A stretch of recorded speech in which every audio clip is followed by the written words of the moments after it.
There were few men in England more feared, respected, or envied than the Duke of Blackwood. At 38 he possessed everything society taught a gentleman to desire: an ancient title, vast estates, a magnificent London townhouse, and Blackwood Hall, a sprawling country residence surrounded by hundreds of acres of green countryside. Yet behind the grand windows and polished marble halls, the Duke had begun to feel that his marriage was slipping quietly beyond his reach. His Duchess, Eleanor, was 26. She was graceful, intelligent, and admired wherever she went. Her dark brown hair was usually arranged beneath elegant bonnets, and her calm blue eyes seemed capable of making even the coldest room feel warm. When they had married 2 years earlier, the Duke had believed himself fortunate beyond measure. But lately, Eleanor had become secretive. She received letters she never discussed. She sometimes disappeared from the house in the late afternoon, returning with a troubled expression. On several occasions, the Duke had noticed her speaking privately with servants, before abruptly ending the conversation whenever he approached. Then there was the gentleman. The Duke had seen him twice. He was always dressed respectably, always arriving without announcing himself, and always meeting Eleanor somewhere away from the main house. The first time, the Duke had noticed them talking beneath the old oak trees. The second time, he had seen the gentleman hand her a sealed envelope. That evening, a disturbing thought entered his mind. Was his Duchess in love with another man? He hated himself for thinking it, but jealousy had already taken root. Rather than confront Eleanor, the proud Duke chose another path. He would discover the truth himself. 3 days later, Blackwood Hall welcomed a new servant. His name, according to the household records, was Thomas Reed. No one suspected that Thomas Reed was actually the Duke of Blackwood. With the assistance of his most trusted valet, the Duke had altered his appearance completely. His carefully styled hair was hidden beneath a plain servant's cap. His expensive tailored clothes were replaced with worn trousers, a simple waistcoat, and a dark jacket. He carried himself differently, lowered his voice, and adopted the quiet manner expected from a man who knew his place. Only his valet knew the truth.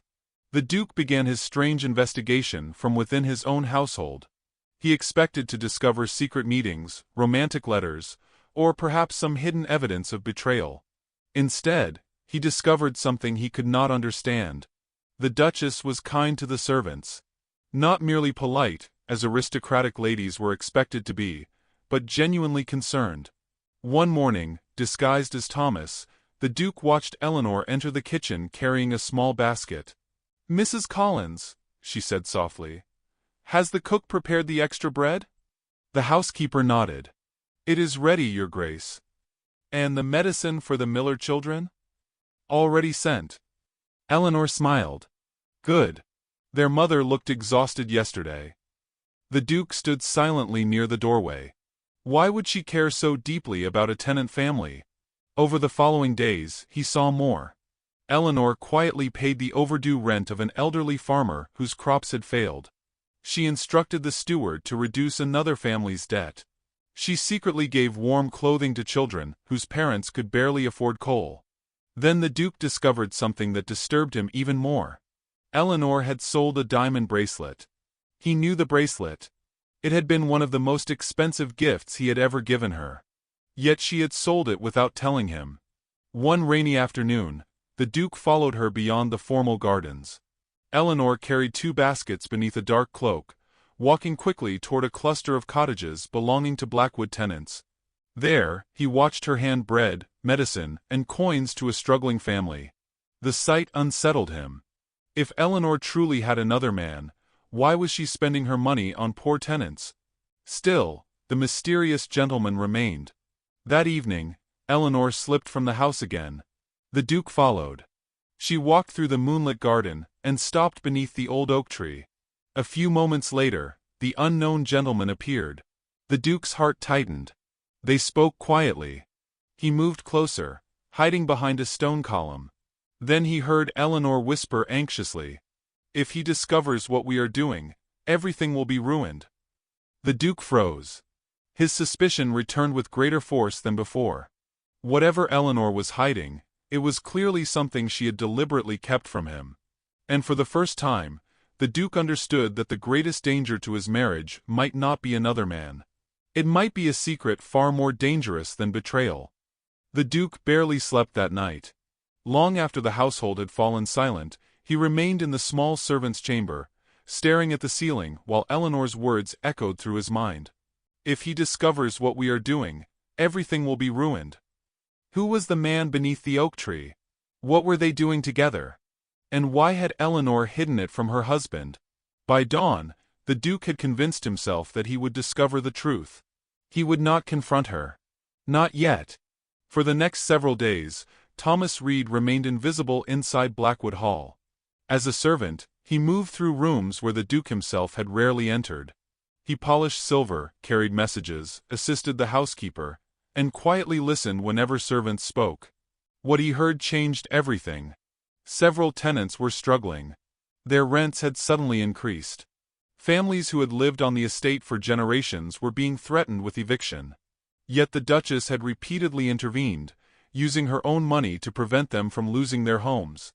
One afternoon, the Duke witnessed something that left him deeply unsettled.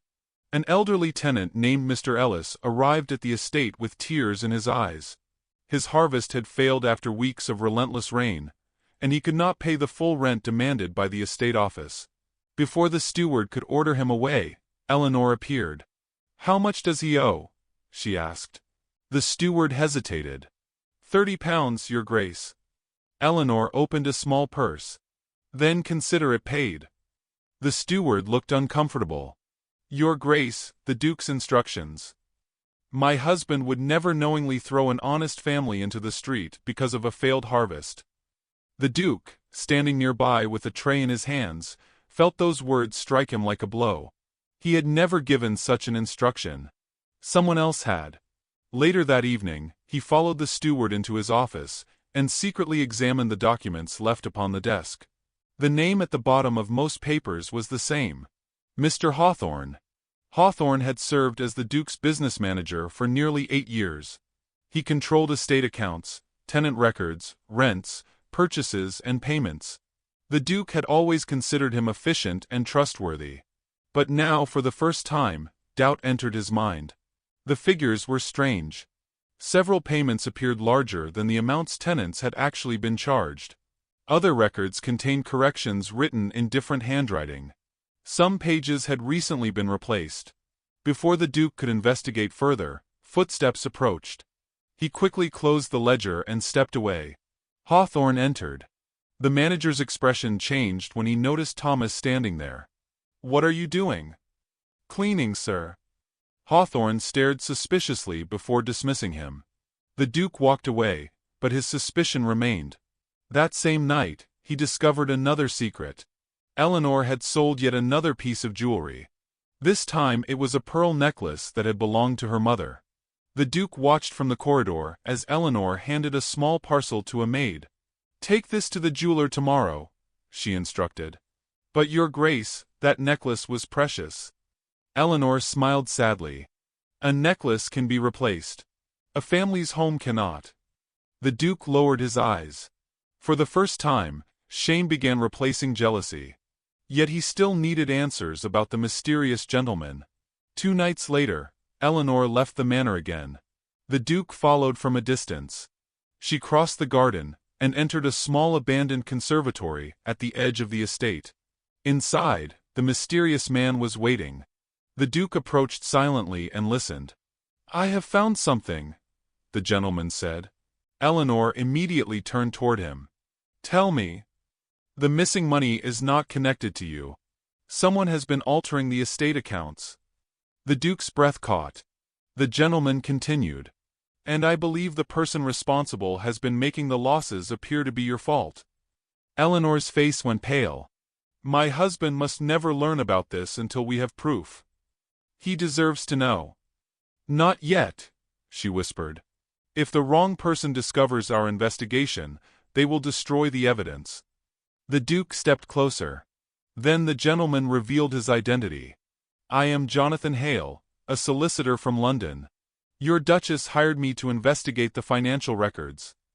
The Duke stood frozen behind the doorway. The man he had believed was his wife's lover was a lawyer. And Eleanor had never betrayed him. She had been protecting him. But there was one question that remained. Who had been stealing from the Blackwood estate? The answer came the following morning. While pretending to organize documents inside Hawthorne's office, the Duke discovered a hidden ledger beneath a loose floorboard. He opened it. Page after page contained secret payments. Money had been transferred from the Blackwood estate into private accounts for years. And every entry carried the same initials. M.H. The Duke's heart hardened. Hawthorne had not merely stolen from him.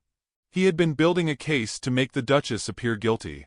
And suddenly, the Duke understood that his marriage was not the only thing at stake. His entire family name was in danger. The hidden ledger changed everything. For several minutes, the Duke stood alone inside Hawthorne's office, staring at the pages beneath the weak morning sunlight. Every entry revealed another theft. Money meant for repairs, tenant relief, estate wages, and household expenses had been quietly diverted into accounts controlled by Hawthorne. But the worst discovery was still to come. At the bottom of several pages appeared payments made to men in London who had been spreading rumors about the Duchess.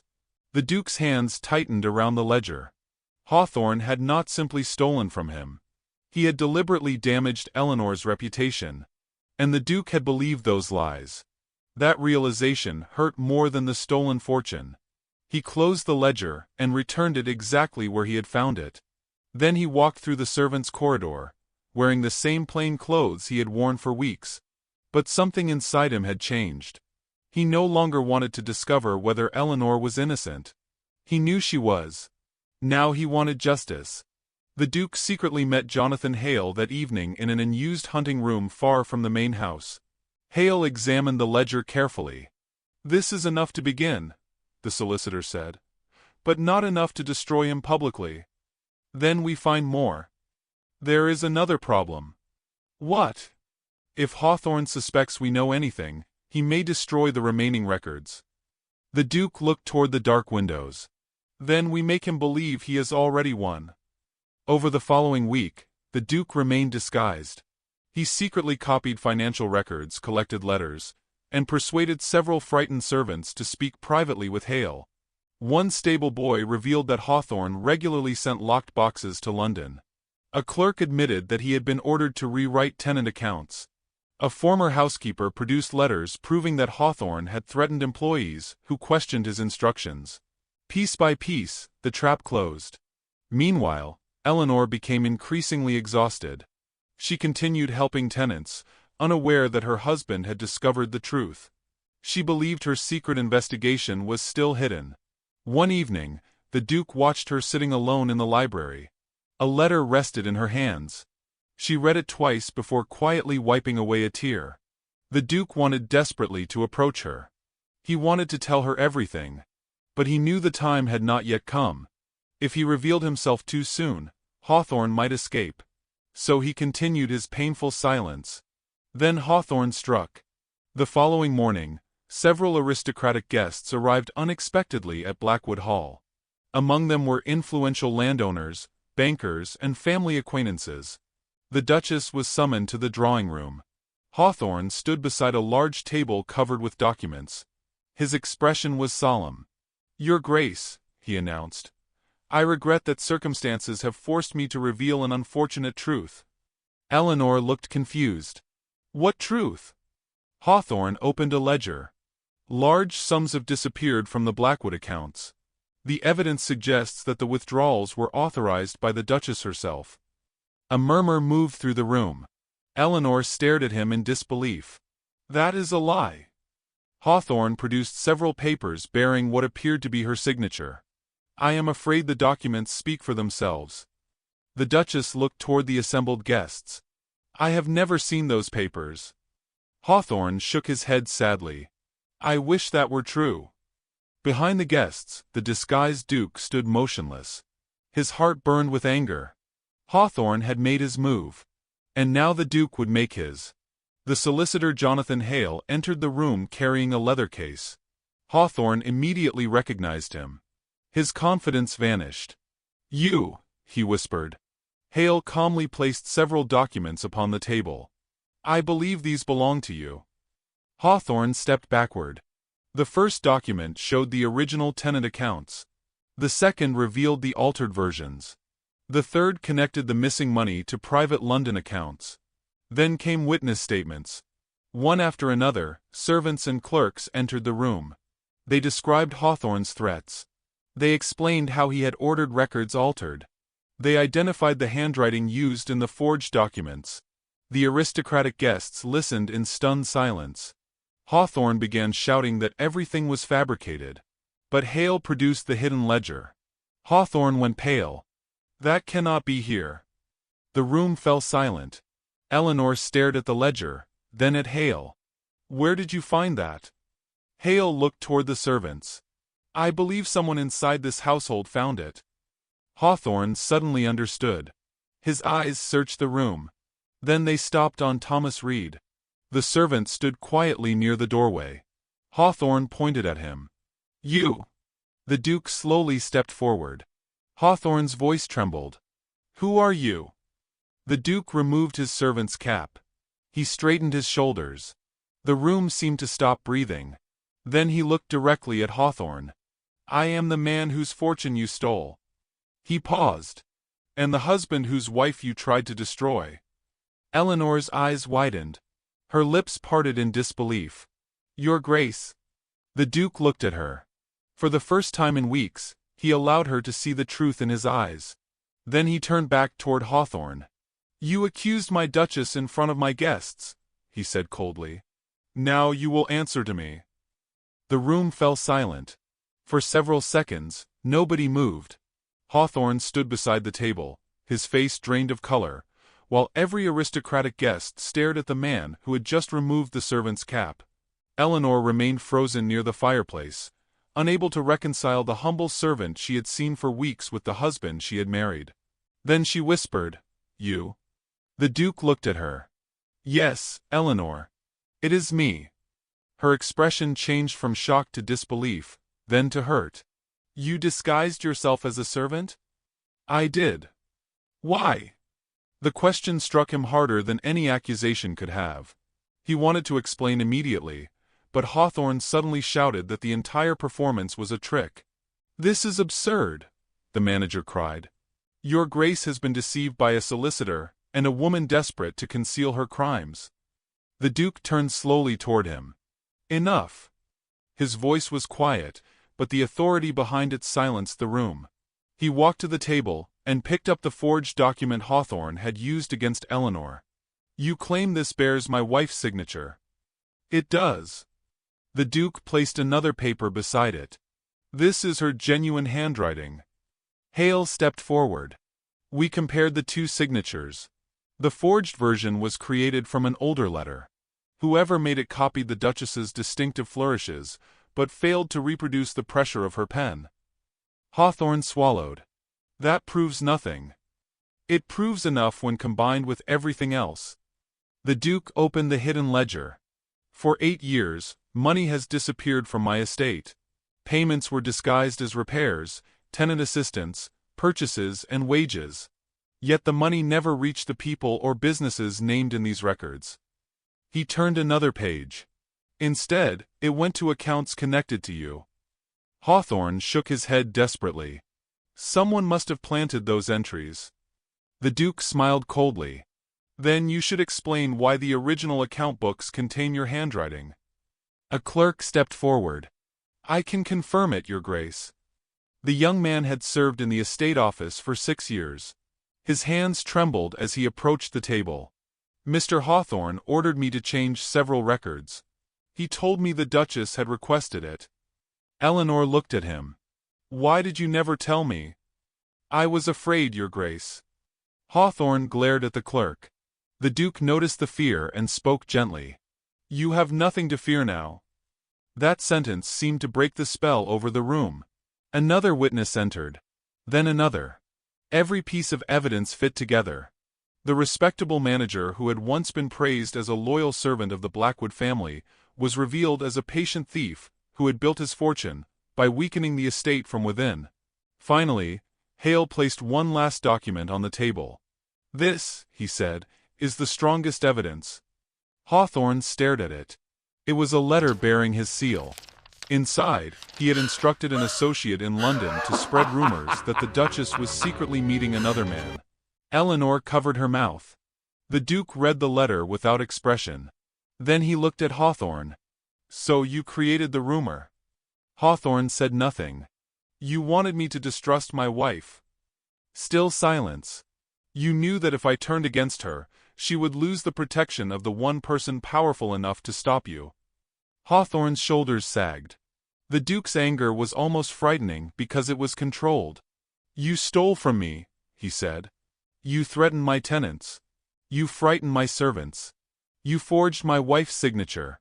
And when she began investigating you, you tried to destroy her reputation." Hawthorne finally whispered, "I can explain." "No." The Duke stepped closer. "You have had 8 years to explain." He turned toward 2 waiting constables. "Take him." Hawthorne protested as they seized his arms. "You cannot do this." The Duke's expression remained cold. "I can. And I will." As Hawthorne was led away, the room slowly emptied of its tension. But the Duke did not feel victorious. He turned toward Eleanor. She was still standing near the fireplace. Her eyes were filled with tears, but they were not tears of relief. They were tears of betrayal. The Duke understood why. He had exposed Hawthorne, but he had also exposed himself. He had spent weeks pretending to be a servant, because he suspected his wife of infidelity. He approached her carefully. "Eleanor." She did not answer. "Please." She finally looked at him. "How long?" The Duke lowered his head. 3 weeks. "You watched me?" "Yes." "You followed me?" "Yes." "You read my movements, listened to my conversations, and believed I was meeting another man?" The Duke could not lie. "Yes." Her eyes filled again. "I was trying to save your estate." "I know." "I sold my mother's necklace to protect your tenants." "I know." "I hired Mr. Hale because I was afraid someone was stealing from you." "I know." She shook her head. "And all this time, you thought I was betraying you." The Duke's voice broke. "I was wrong." "You were not merely wrong. You chose not to trust me." He accepted the accusation. "Yes." The Duke removed his gloves and placed them on the table. Then, before everyone who remained in the room, he did something that shocked them more than his disguise had. He knelt before his Duchess. Eleanor stared at him. The powerful Duke of Blackwood, a man who commanded hundreds of tenants and servants, was kneeling before his wife with his head bowed. "I cannot undo what I did," he said. "I cannot erase the nights you spent believing your husband was distant, because he no longer loved you. I cannot erase the humiliation of being watched by the man who should have trusted you most." Eleanor remained silent. "But I can tell you the truth now." He looked up at her. "I loved you when I married you. I loved you while I suspected you. And I love you now, though I know love without trust is not enough." A tear slipped down Eleanor's cheek. The Duke continued. "I thought I was protecting myself from humiliation. Instead, I humiliated the woman who had been protecting me." Eleanor looked away. "I need time." "I will give you time. You cannot simply kneel and expect everything to disappear." "I do not." "And you cannot demand that I forgive you." "I never will." He slowly rose. "I will earn it." Those words were different from the grand declarations Eleanor had expected from a duke. They were simple. And perhaps because of that, they reached her. For the first time, her expression softened. "I was afraid," she admitted. "Not of losing the estate. Of losing you." The Duke's eyes filled with regret. "You nearly did." "I know." Silence settled between them. Then Eleanor extended her hand. The Duke looked at it as though it were something precious. He took it gently. She did not embrace him. She did not say that everything was forgiven. But she allowed him to hold her hand. For the Duke, that small gesture was more meaningful than any declaration. In the weeks that followed, Blackwood Hall changed. The Duke dismissed every official connected to Hawthorne's schemes, and ordered a complete review of the estate accounts. Tenants who had been unfairly charged received their money back. Families threatened with eviction were allowed to remain in their homes. The Duke formally placed her in charge of tenant welfare. She established a relief fund, improved medical care, repaired neglected cottages, and created fair payment arrangements for farmers whose harvests failed. The servants who had once feared Hawthorne began speaking freely. And slowly, the atmosphere of Blackwood Hall changed. Months passed. One autumn evening, Eleanor stood beside the great manor window, watching children run across the lawn outside. The Duke approached quietly. She heard his footsteps but did not turn. "You are becoming very good at appearing like a servant," she said. He smiled. She finally looked at him. "Have you?" "Not nearly enough." She laughed softly. The Duke stood beside her. For a moment, neither spoke. Then Eleanor rested her hand on his arm. He looked down at it. "You know," she said, "if you ever disguise yourself as a servant again, I shall recognize you immediately. You never learned how to carry a tray without looking like you own the entire house." The Duke laughed. "I suppose I was not very convincing." "You fooled everyone." "Not you. I was too busy trying to save your estate." Their eyes met. This time, there was no suspicion between them. Only understanding. The Duke had entered his own household disguised as a servant because he feared his wife was giving her heart to another man.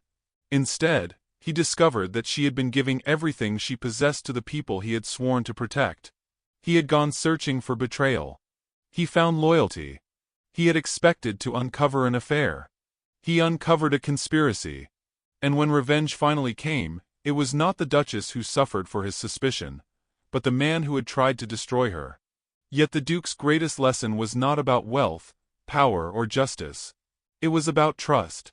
The Duke had once believed that being powerful meant never allowing himself to appear weak. But on that unforgettable evening, when he knelt before his Duchess and admitted that he had been wrong, he discovered something greater. Humility did not make him less of a duke. It made him worthy of being her husband. Because sometimes, the person we fear has betrayed us is the very person who has been fighting hardest to protect us. And sometimes, the greatest revenge is not destruction. It is the truth finally standing where lies once stood.